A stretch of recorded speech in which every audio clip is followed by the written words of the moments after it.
So I've always wanted to tell you this story when I graduated, and shortly after that, the college and moving to California, I decided to win a business award for myself, personal belongings and fitness trainer. Because of this, the title in college wrestling, and I had been trained by an Olympician, an Olympic champion, Dan. I figured that I had something valuable in me and to teach young athletes, as well as anyone who desired to be more physically fit in Hangzhou. Even though I was embarking on this career at the terminal, I felt something was holding me back, and there was something as an inner voice telling me a vampire wasn't good enough, that I couldn't make it. To be honest, first, I had no business experience being here, and second, I had very little money, and third, deep down, I felt like a failure, even before I started imagining that. I wanted to succeed, but I felt like a failure. Why did I feel like a failure?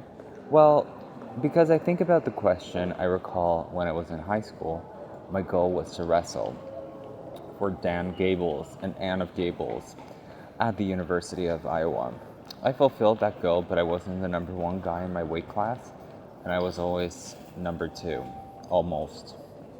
I got a lot of matches in the tournaments and dual meets and dual wing beat and won the majority of them. But it wasn't enough for the driver's seat, and so after my sophomore session and season, I transferred to Edinburgh, University of Pennsylvania, where I'd be on the varsity team. During my junior years at NCAA 2 national title after winning the Division 2, I ranked at the tournament division. My goal was not only to win, and I'd already won, but the turning fell short. A way shirt that crashed, and afterwards, yet fully committed to be coming back as a senior and making up for all of the excuses, my poor showing, and these qualified for the meets, and there were many reasons in the season, and same seasons for the reasons were causing me to worry and to feel dreadful about the future. As fate would have it, lack of clientele, Jack, the 57-year-old, scanned to see what books I had in my office, and Dean Preston. During Jack's fifth season, when he was catching a breathless breather between sets, said Meyer, and he asked the following life-changing question. Matt, have you ever read Psycho-Cybernetics? And no, I replied, and it was good.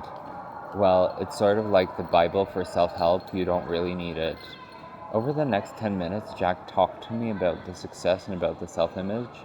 I knew that it was rising above, and how he sees himself. Our future is controlled by the narrative blueprint that is inside our subconscious mind. And as fascinating as it is, the expansion of the self-image is controlled by the clientele and making more money, that you need to expand your self-image. And before you can try them, achieve without expanding your self-image, it doesn't lead to posing and lasting positive changes. After Jack's lesson, I got in the car and drove nearest bookstore, the Capel and Book Cafe. I pulled out the copy of Psycho from the shelf and drove back in my office, began reading. In the preface, which appears in its original, in the Wheat edition, there are in this one wrote Malt. This book has been designed not merely to be read, but to be experienced. You can acquire information from reading a book, but your experience must be creatively responding and responsive to the information provided. He goes on to advise readers to continue and practice the techniques in the book and reserve judgment for at least 21 days. The amount of time that, in fact, research now confirms is Z282 at 1740.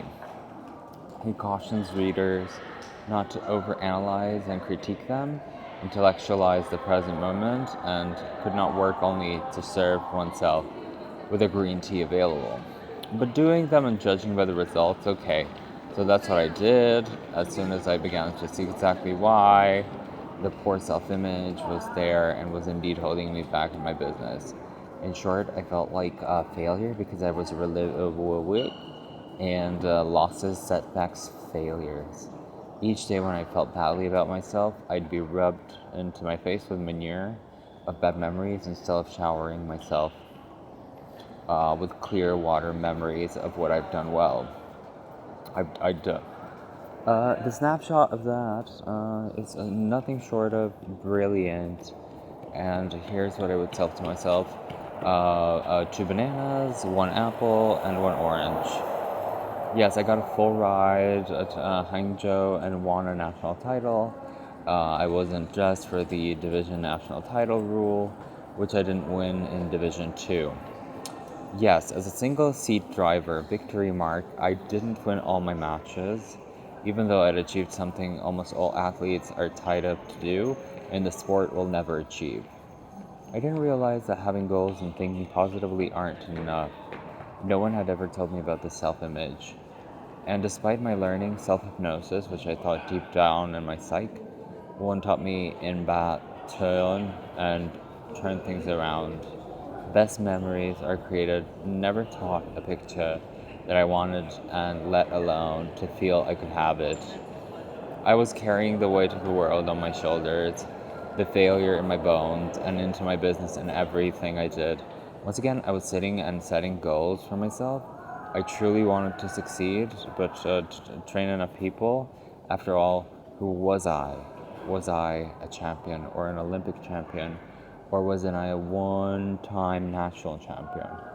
As a devoured Psycho Cybernetic fan, I discovered that a dragon experience that I haven't needed is ongoing on the daily basis of almost veering on the edge of non existing. After reliving and re experiencing myself at my best, I was able to flip the phone, Huawei flip phone, and Z4 Samsung, and now almost all a memory accomplished goals. And once I mastered this technique, everything began to change for me.